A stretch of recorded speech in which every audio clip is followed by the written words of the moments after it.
Good evening. This is an interview in regards of the book that was written by Martin Lundqvist. The title of the book is The Divine Dissimulation. The questions to ask today on the 7th of July 2018. The first question is, was Abraham Goldstein in the Divine Dissimulation a psychopath? So that question, I leave it up to the reader to interpret. What you do read in the book is that his life-extending technologies has driven him apart from all his remaining family. So his wife and his kids didn't believe in using these life-extending technologies, which meant they died a long time ago. Which means the only people around Abraham that he sees days today is very distant relatives, and he feels they're literally leeching off his wealth.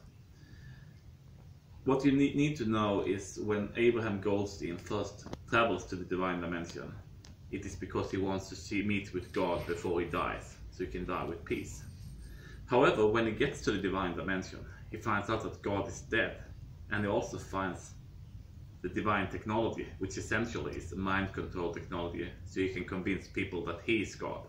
And when this happens to Abraham, something snaps in his brain, and he gets the idea that he should create Eden and essentially become a god. Okay. Second question. Did Jeshua in the Divine Dissimulation have any powers? The short answer is no, he didn't. What made Jeshua different from everyone else in Eden was that he did not have a mind control chip installed in his brain. This made him see things like they actually were. While everyone else saw the angels, who was Abraham's helpers in this plot, everyone else in Eden, due to mind control technology, they saw them as like some divine beings, angels, gods, while he just saw them as men in machines. Same thing with the landscape and things of Eden. Everyone else saw it as a natural landscape, while Jeshua saw all these technological features of the terrain, which indeed indicate that Eden was an artificial world.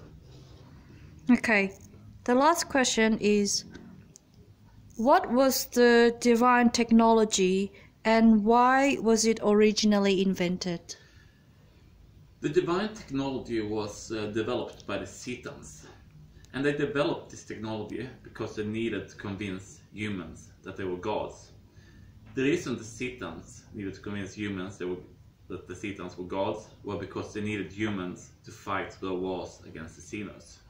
The Setans reproduced very slowly themselves, so they couldn't afford to send their own soldiers to fight the Xenos. So they convinced humans that the Setans were gods, and that way they made humans fight the Xenos with Setan technology. And this was in the ancient times, about 5,000–6,000 years ago, when the pyramids were originally built. Okay, thank you so much for the questions and answers. Thank you very much for the interview, Elaine. Okay, goodbye.